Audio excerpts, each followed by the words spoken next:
Mom said the basement was off limits, unless I wanted another tetanus shot.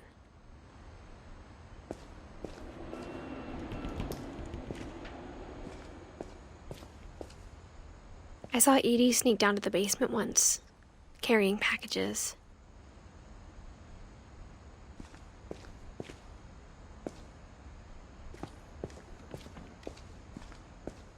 I thought maybe she was hiding presents.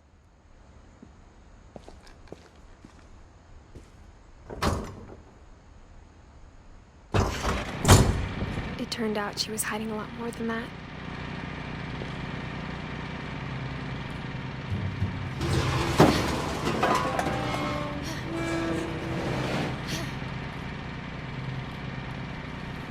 I remember asking Mom once about where Walter had gone. She said after Barbara died, he got as far away as he could.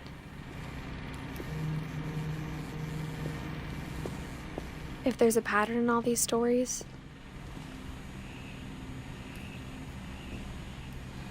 I think it's that none of us has gotten very far.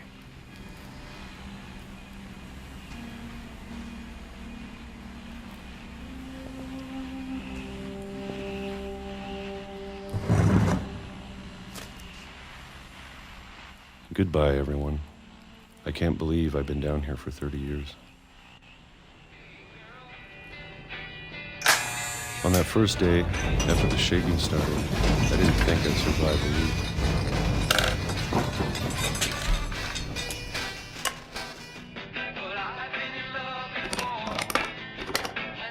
But after a few days, I settled into a routine. That's what kept me sane. Having a schedule, living for today. I always expected to be dead tomorrow. But if you wait long enough, you get used to anything.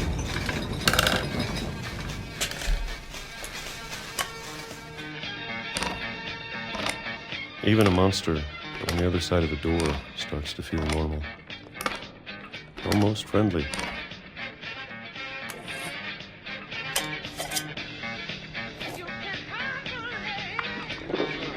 And then one day, everything just stopped. Whatever that thing was, it was gone. Maybe it got tired of waiting. Or maybe I just got tired of being afraid.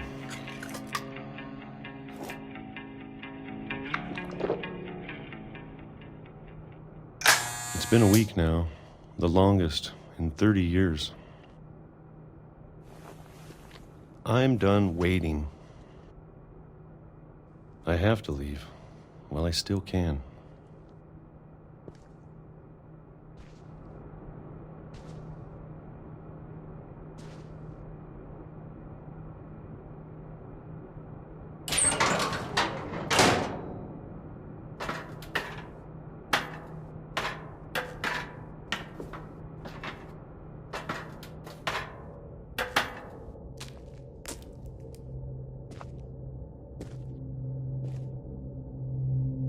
I know it's out there, somewhere.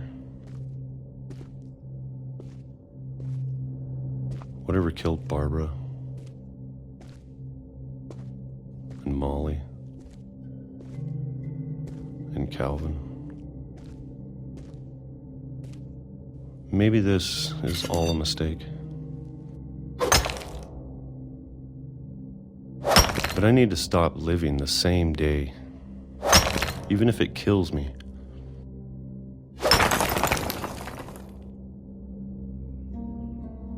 Whatever's out there, I want you to know I'm ready for it. I'm going to appreciate all of it, especially the food. I don't mind if I only have a year left, or a month, or a single week. I'd be happy with one real day. I can already imagine the sun on my face.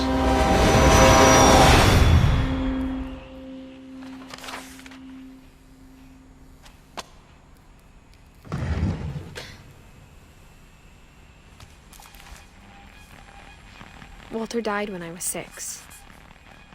I can't believe my mom never told me he was down here.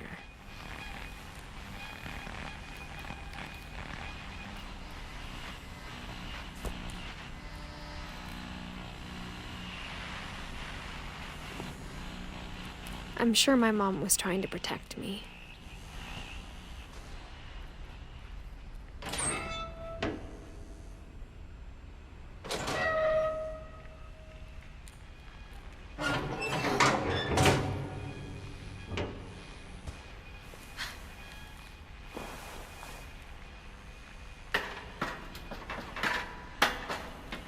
Maybe she was afraid I'd end up like Walter. But if she never told me about an uncle under the house, I can only imagine what else she was hiding. I don't want to make the same mistakes she made, trying to bury something that's still alive. Now that there's only one of us left, or maybe 2, I thought it was time I heard the stories for myself and found out what happened to everyone else. But now I'm worried the stories themselves might be the problem. Maybe we believed so much in a family curse, we made it real.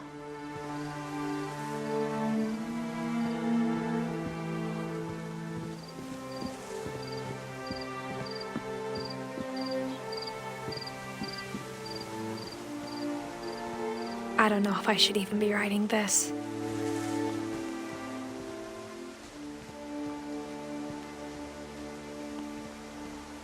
Maybe it'd be better if all this just died with me.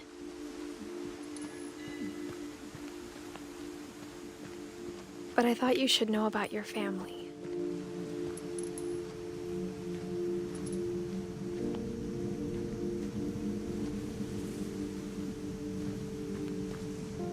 And the history you're a part of.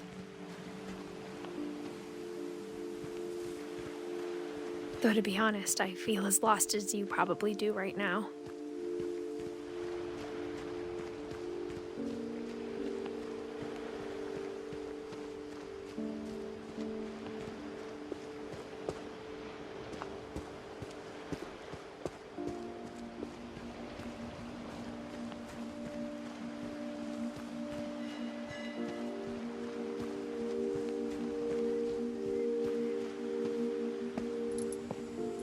I think the people in these stories believed them, for what that's worth.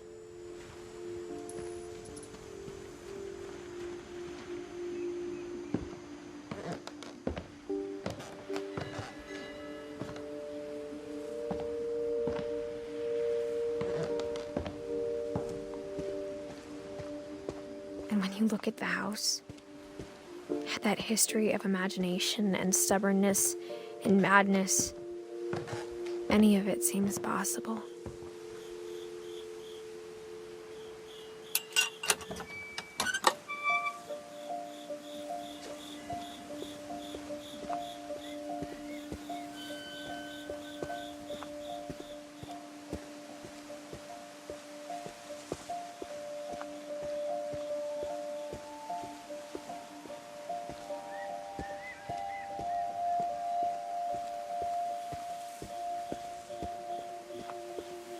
I think we've been surrounded by death for so long, we've just gotten used to it.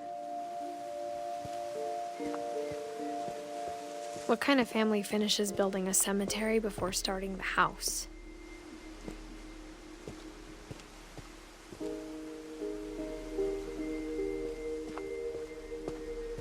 It's embarrassing for me to admit this, but the pet cemetery made me more uncomfortable than the human one. 3 of the gerbils were mine, and 2 had been my fault.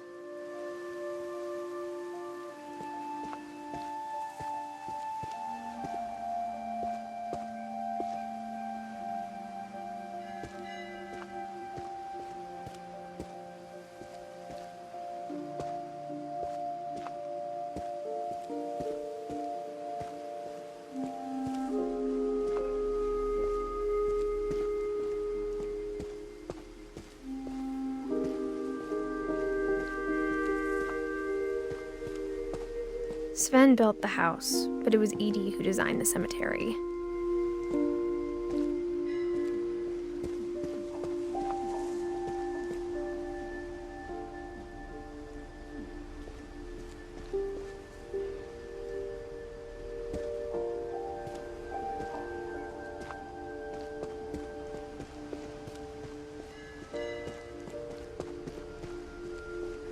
I'm sure Odin's monument had been Edie's idea. My mom was always trying to move on, but for Edie, the past never went away.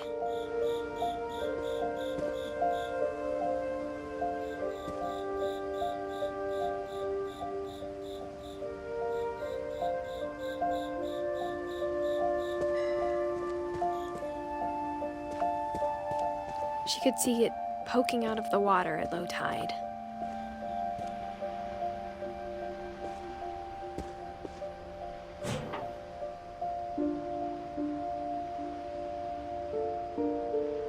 Edie said she dreamed about the old house every night.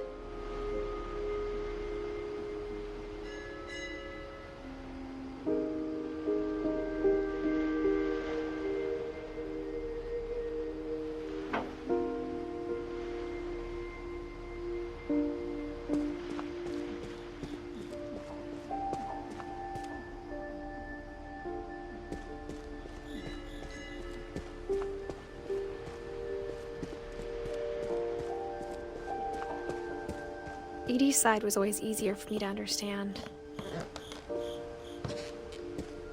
But the older I get, the more I can see where my mom was coming from.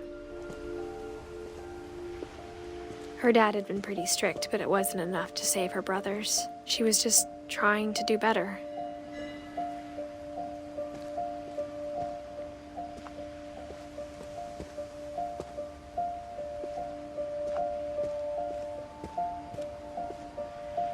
She lost 2 of her brothers, just like I did.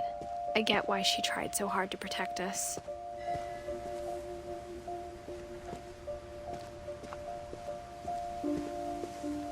There's so many things I wish I could ask my mom now. Part of me thinks this is what she wanted all along. For me to come back someday and find everything out for myself.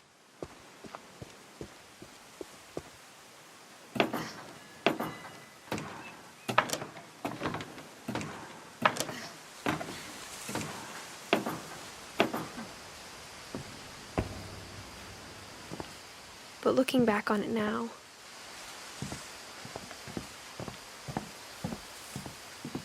if she told me there was going to be so much climbing, I never would have come when I was 22 weeks pregnant.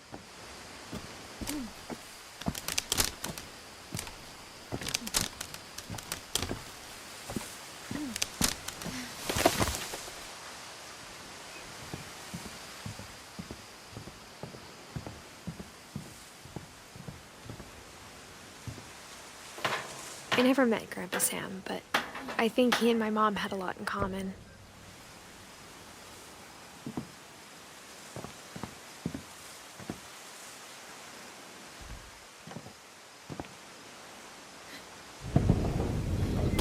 They were both pretty intense.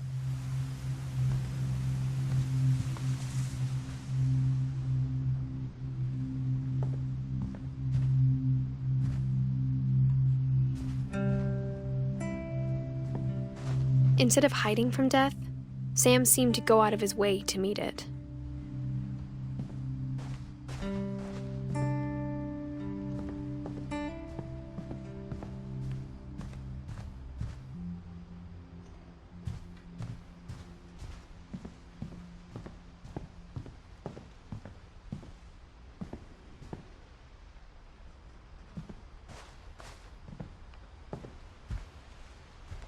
Sam spent his life shooting photos, but Mom said he got nervous being in front of the camera.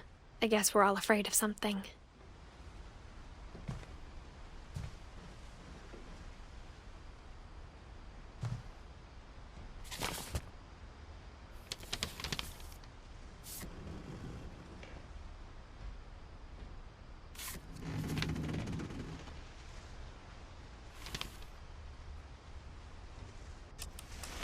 Dawn, I promise. you'll never forget this weekend. Yes, sir. These memories are gonna last a lifetime. Am I gonna have to shoot anything? It's a hunting trip, Dawn. Shooting is strongly encouraged. What? Perfect. It's gonna rain the whole weekend, isn't it? We'll never forget this weekend, Dad. Okay, got it. I'm gonna take some pictures, okay? Just be careful. That camera's older than you are.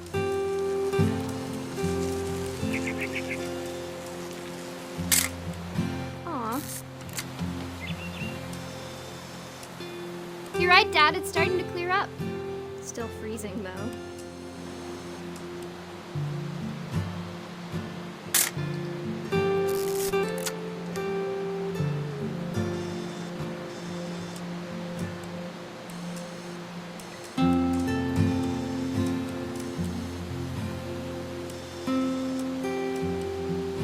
Definitely should not have drunk all that coffee.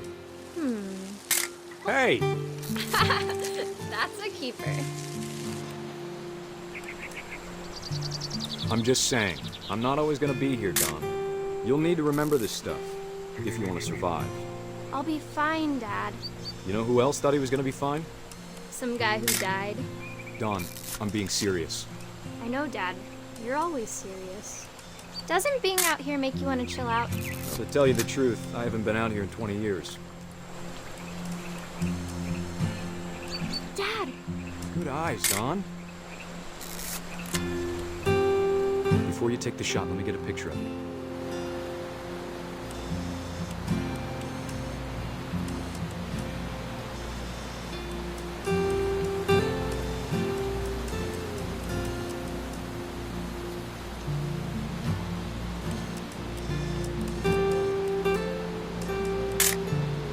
I'm over here, Dad. Dad, I... Let me get behind you. Do I have to do this? Dawn, you don't have to do anything. But if you want to survive...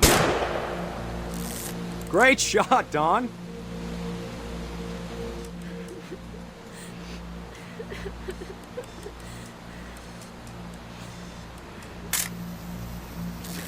I'm proud of you, Dawn.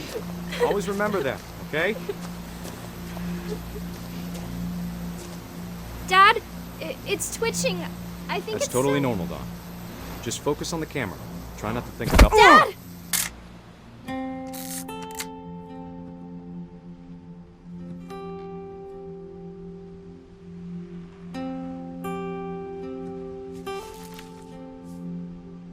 Of all these stories, that's the one I wish most that my mom had told me.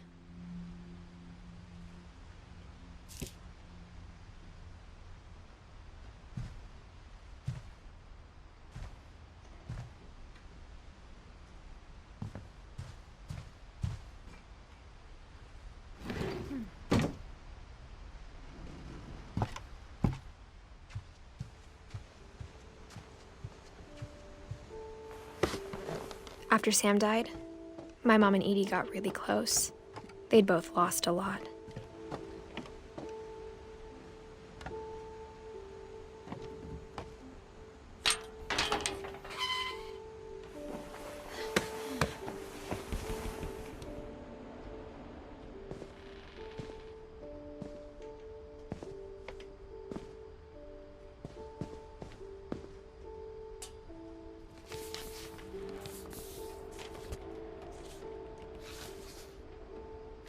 Dear Kay, do you remember the way Gregory used to laugh when he thought he was alone?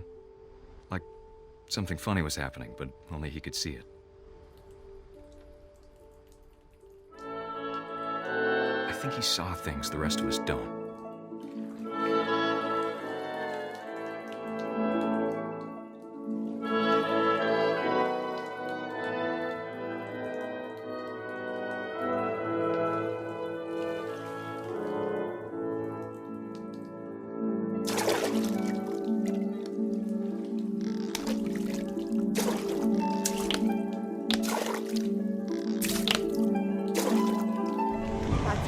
Gregory, it's time to...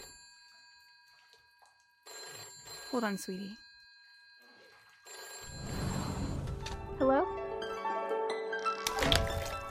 Sam, I told you I don't want to talk right now. I wonder what he saw. What his world was like.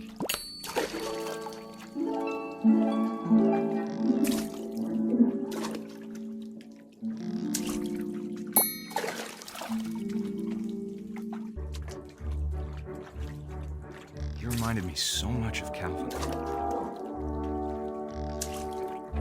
Lost in his imagination.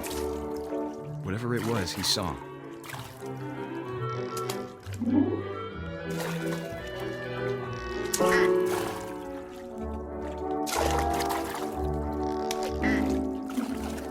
It sure made him happy.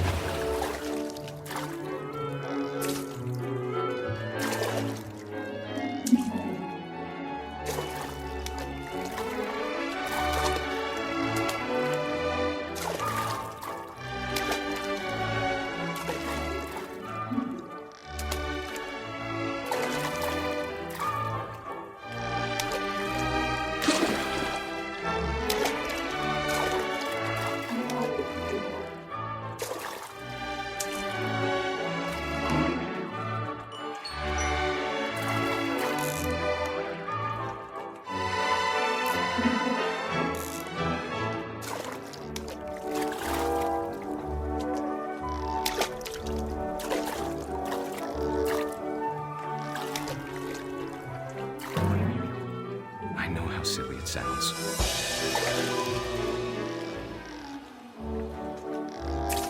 That I worried about a baby being too happy. But I could feel him slipping away. Sorry about that, Gregory. I know you did everything you could. Maybe if I hadn't called that night. Damn it. Hold on, I don't want Gregory to hear this.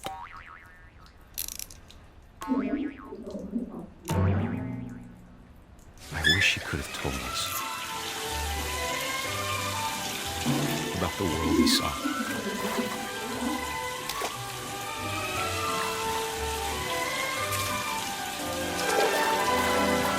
There's so much I don't understand about Gregory, about everything.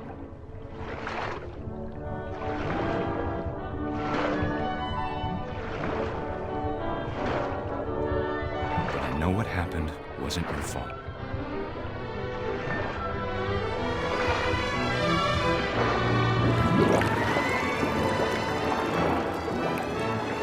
I'm sure he's happy. And he'd want you to be happy too.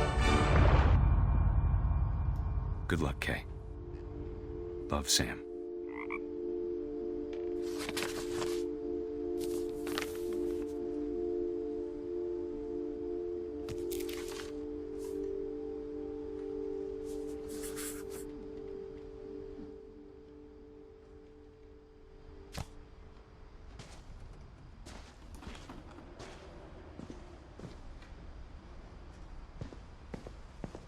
I can't imagine my mom ever writing poetry, and yet...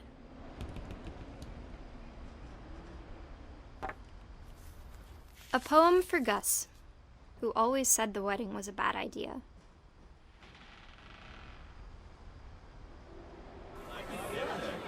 Our father never hit us kids, at least not very hard, before the day my brother said with teenage disregard that he'd be dead before he'd see a wedding in our yard.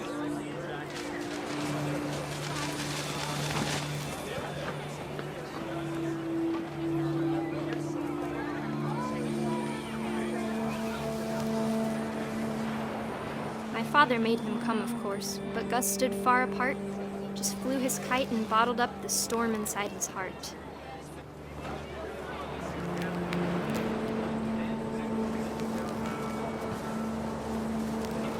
I tried to talk him out of it, but though he'd never met her, We don't need a stepmom, were the words that I I now remember. pronounce you husband and wife.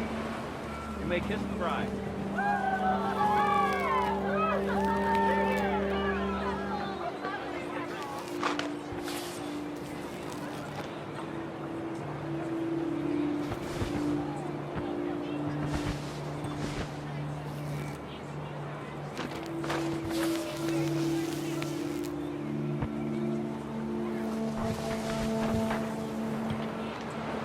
When the time for photos came, Dad ordered him to come here.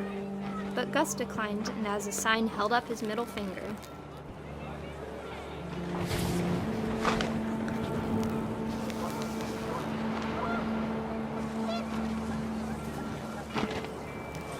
The wind picked up, and panicked geese appeared and quickly went. But all the humans did that day was go inside the tent.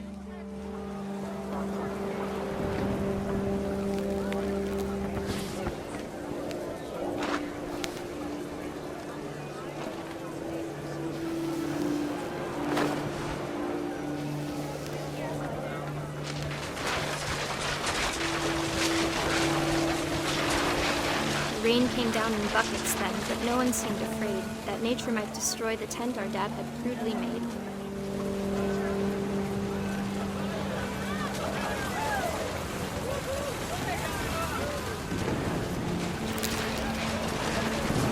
The thunder sounded much too close and full of angry power.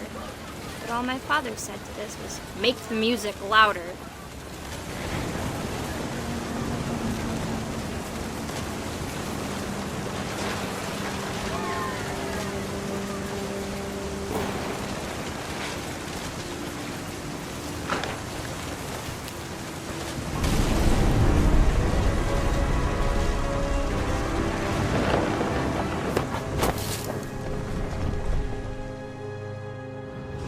I wish that I could truly say I thought about you on that day.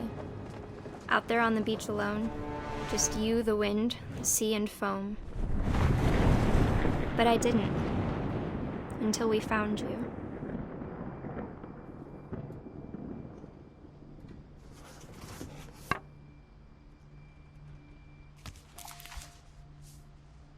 She never talked about him, but Mom told me once if I was a boy, they were going to name me Gus.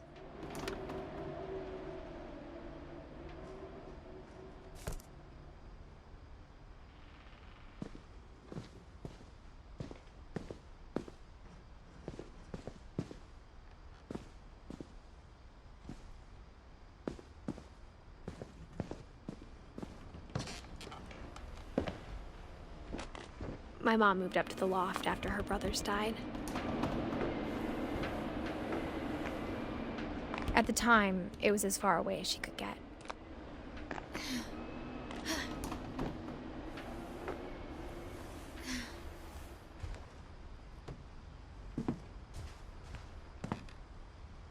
She spent a summer building houses in Calcutta, where she met my dad, Sanjay.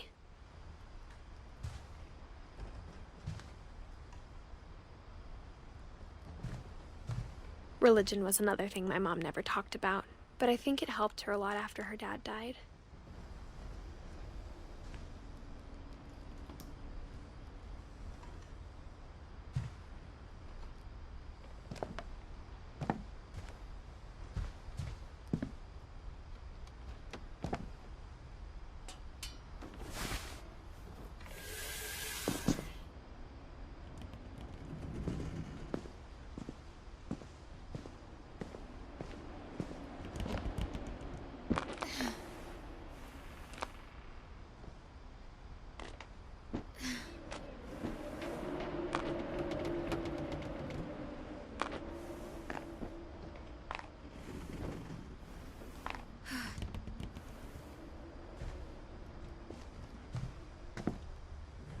My mom moved to India a week after graduation and got a job teaching English. Lewis was born a year later.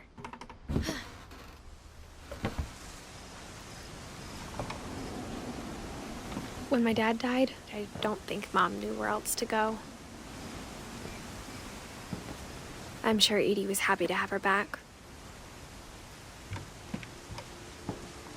The house had to get a little bigger, but Edie was used to that.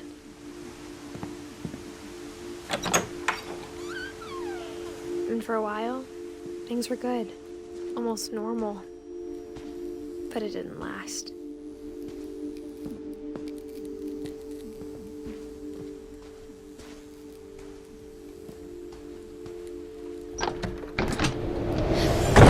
The beginning of the end was Milton's 10th birthday, when Edie gave him a castle.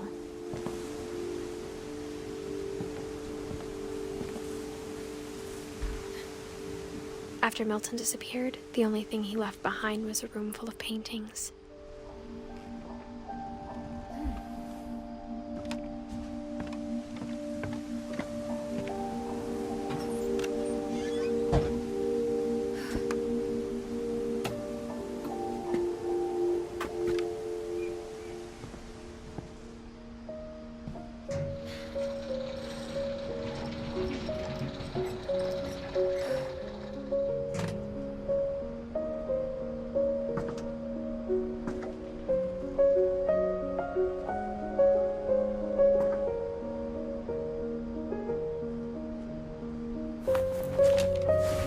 Milton Finch in The Magic Paintbrush.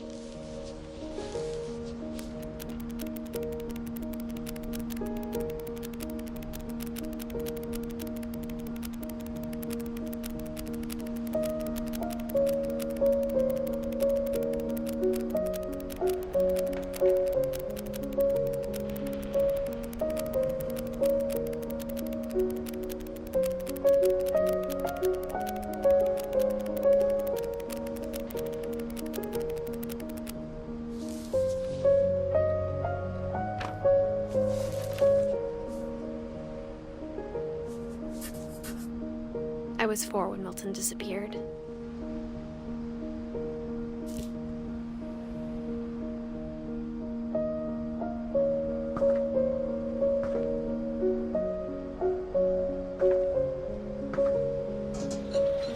Mom spent months searching for my brother. Then she sealed the doors.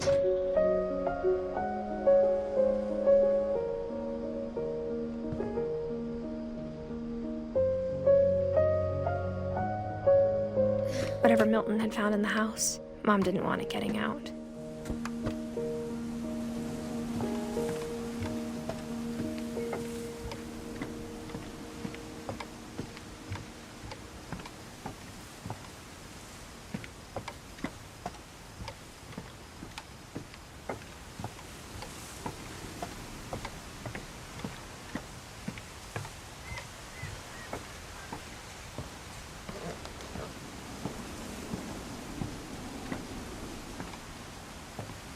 Mom definitely blamed Edie, but I think Louis blamed himself.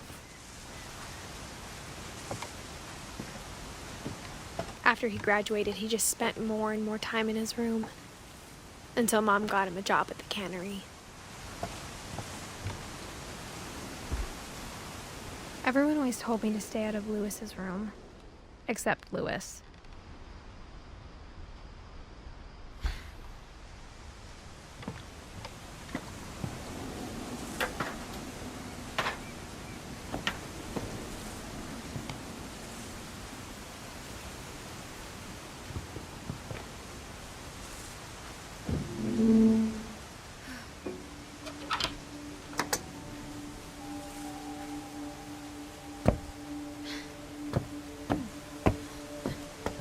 Louis's room smelled very, very familiar.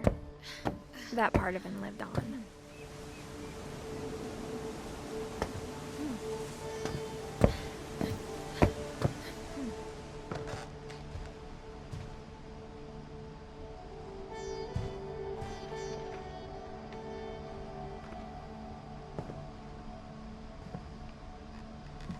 Louis and I spent a lot of time playing games together, but he was surprisingly bad at them.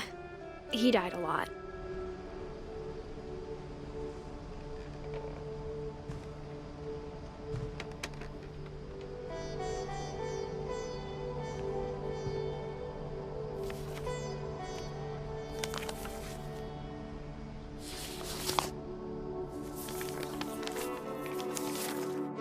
Dear Mrs. Finch, As Lewis's psychiatrist, I can understand your desire for an explanation.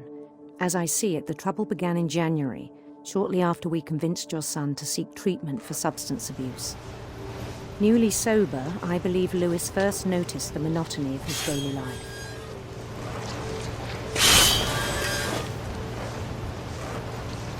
He kept working at the canal, but he withdrew part of himself.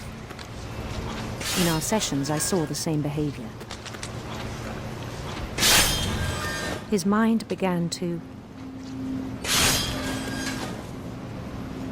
wander.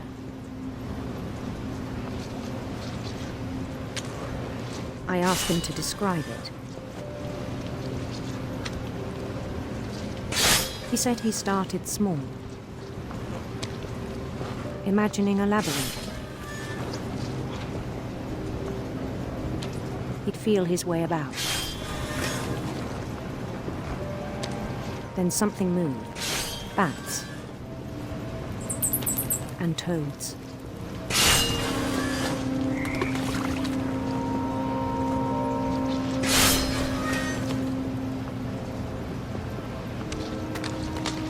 And things that have not names. He knew it was all in his head.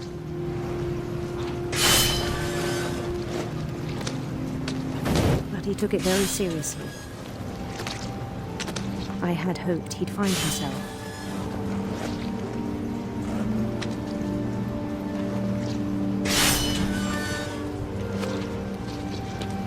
But he found something more. I worried about him then. Daydreaming at the cannery.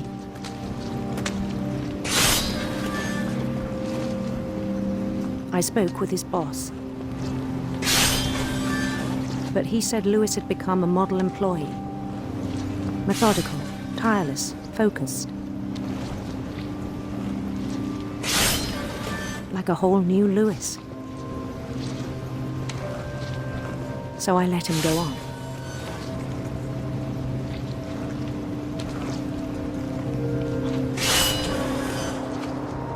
I even encouraged him. It seemed very promising at first. He told me he'd made a new friend.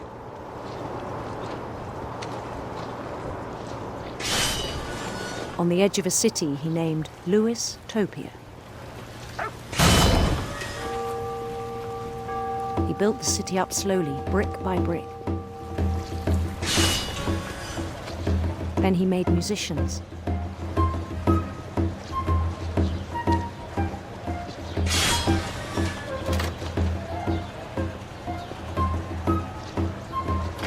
And songs for them to play. He talked about starting a band.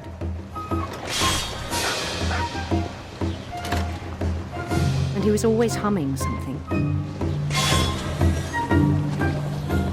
Every day his imagination grew stronger.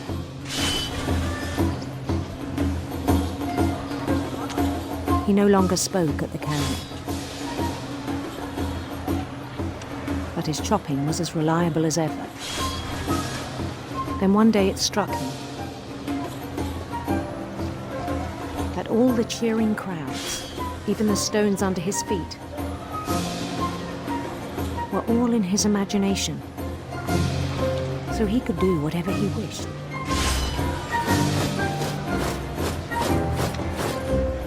He held an election for mayor. And he won. They begged him to stay, but his mind was already wandering. It became a game for him.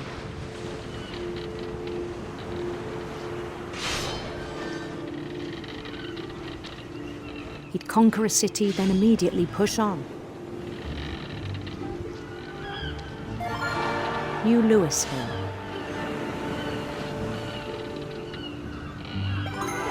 St. Louis. He started drifting away from our reality.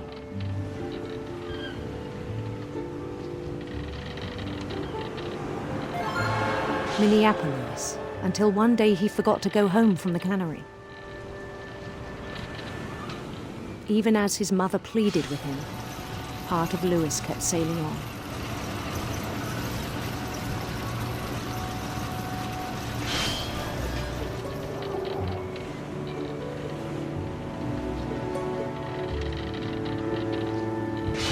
In Lewisburg, he heard rumors of a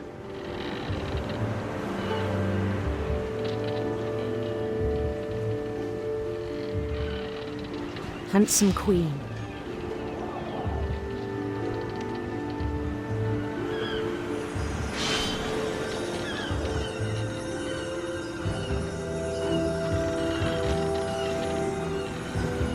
The queen was on her own quest for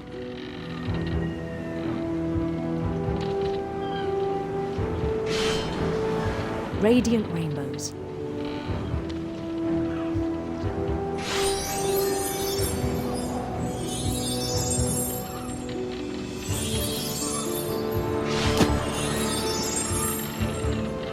He followed the sound of her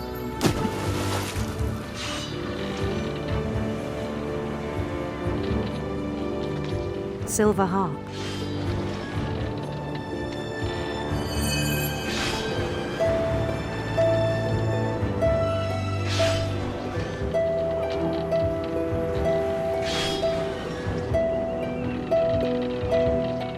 His chase led him to a golden palace east of the sun and west of the moon.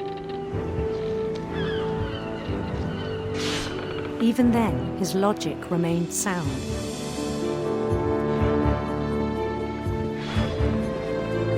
He knew the world was all in his imagination.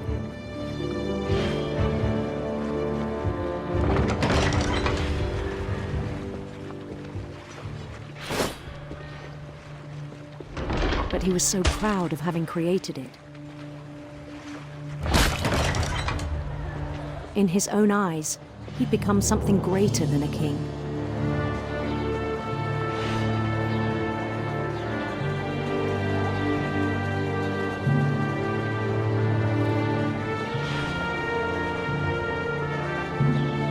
For someone who'd never known success in the real world, I think it was overwhelming.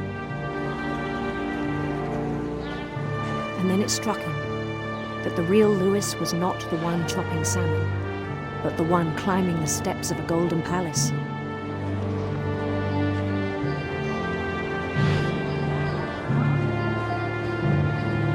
My imagination is as real as my body, he told me. It was hard to argue with him.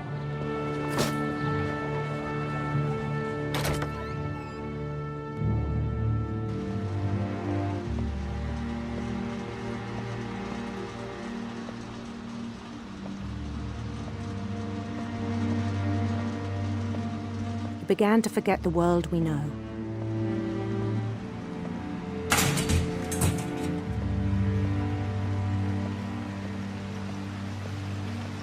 I think it pained him to remember Lewis, the cannery worker.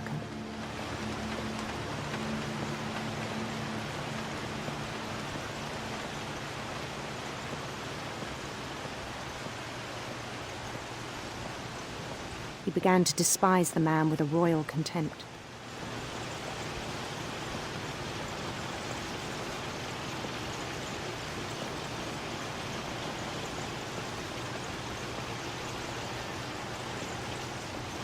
I still thought I could save him.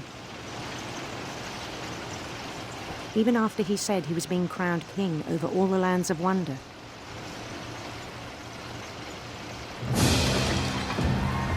The palace would be packed with his companions.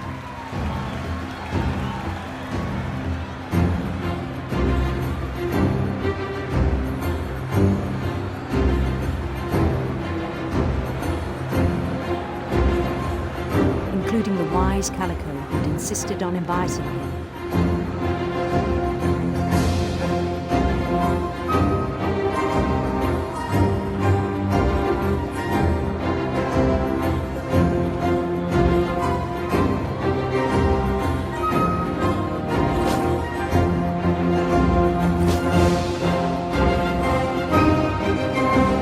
his queen waited, holding his crown.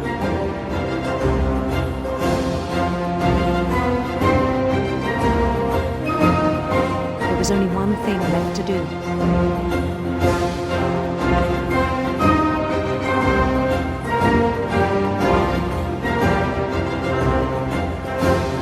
Bend down his head.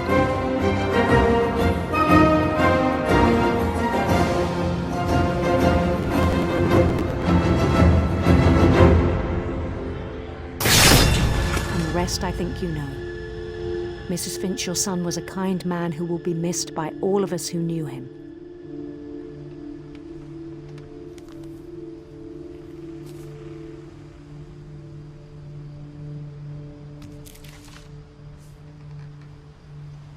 My brother was really cool. I wish you could have met him.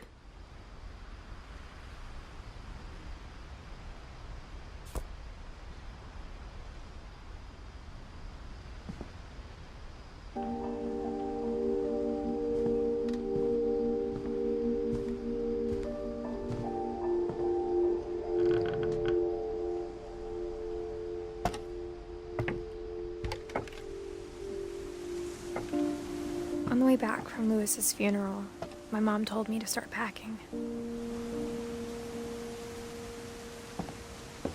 She waited until the day before we left to tell Edie. I'm not sure if she wanted to make it easier or harder.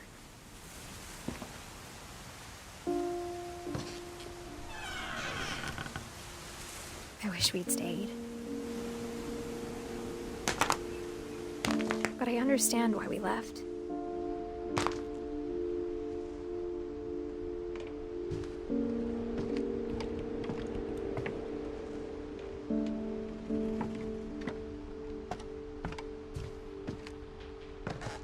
My mom ended up leaving everything behind.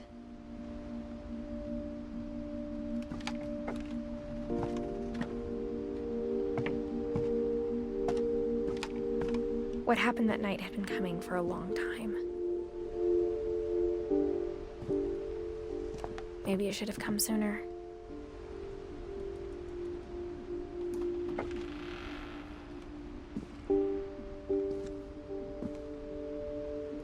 But it had to end one way or another. All that's left now is to tell you about that last night.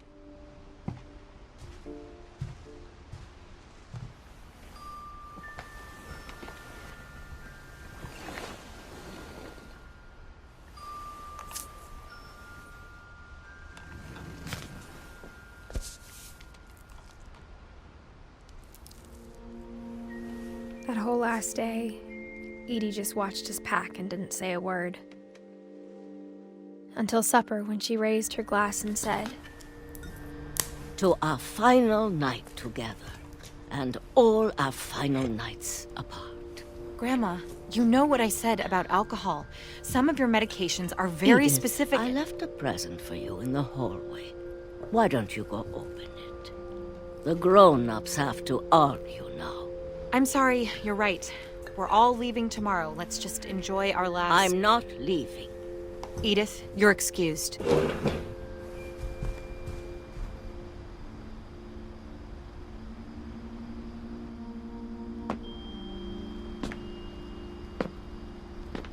The power had been shut off that morning, but Edie always had plenty of candles. When my mom sealed the library, I don't think she knew about the other entrance. Or that Edie had a key to it.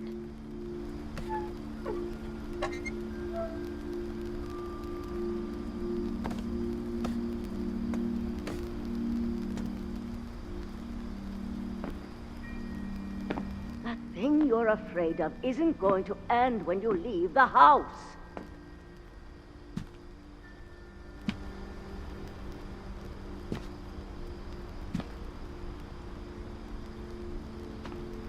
Edith has a right to know these stories.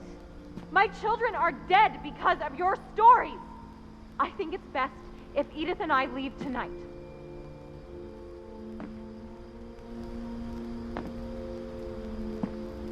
We'll have the nursing home send a van for you in the morning. Okay?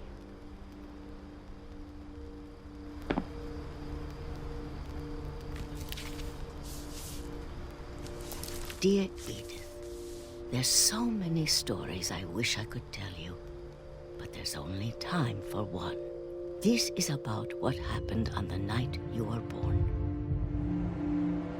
That night, the tide went way, way out. It was the first and last time I ever saw the old house aground. There'd been an earthquake out in the middle of the ocean. They called it the lowest tide in 1,000 years. God, it smelled awful. You know, I've seen that house every day of my life.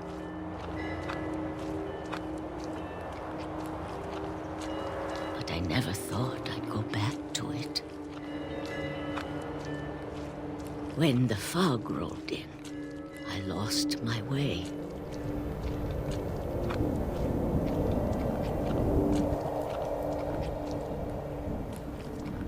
I got turned around.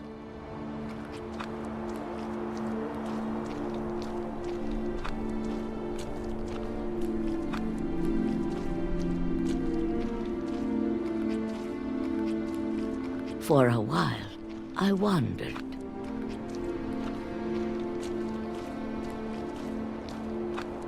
I started seeing things.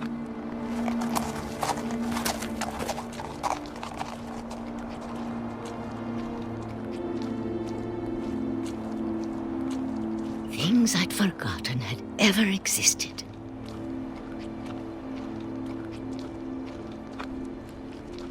But when I saw them, they felt like old friends. That night, a lot of things came back to me. Or maybe I came back to them.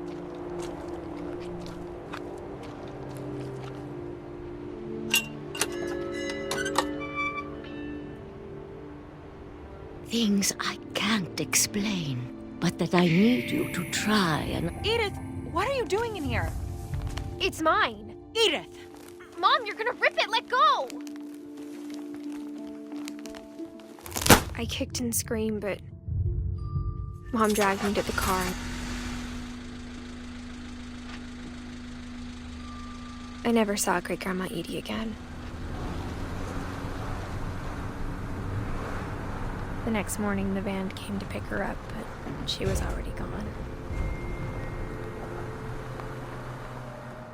After that, we moved around a lot.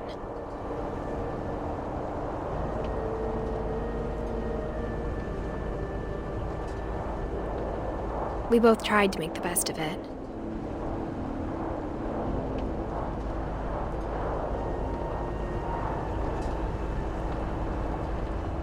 A few years went by.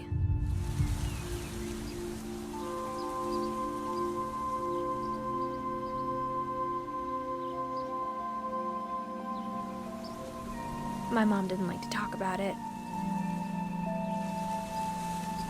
But she started getting sick a lot. The rest happened pretty quickly.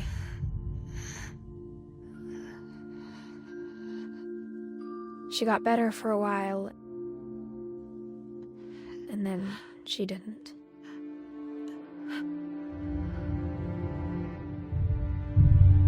And then I was alone.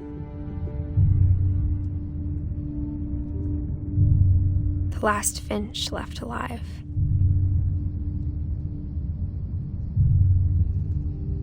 Until I found out about you.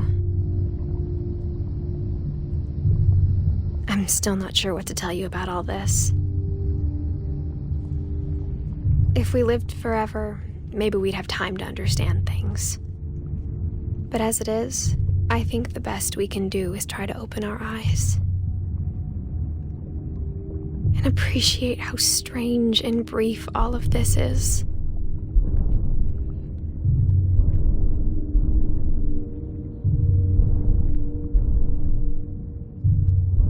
This journal was supposed to be for you. But now I hope you'll never see it. I just want to meet you and tell you all these stories myself. but I guess if you're reading this now, things didn't work out that way.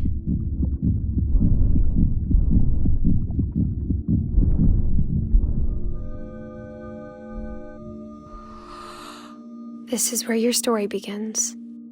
I'm sorry I won't be there to see it. It's a lot to ask, but I don't want you to be sad that I'm gone.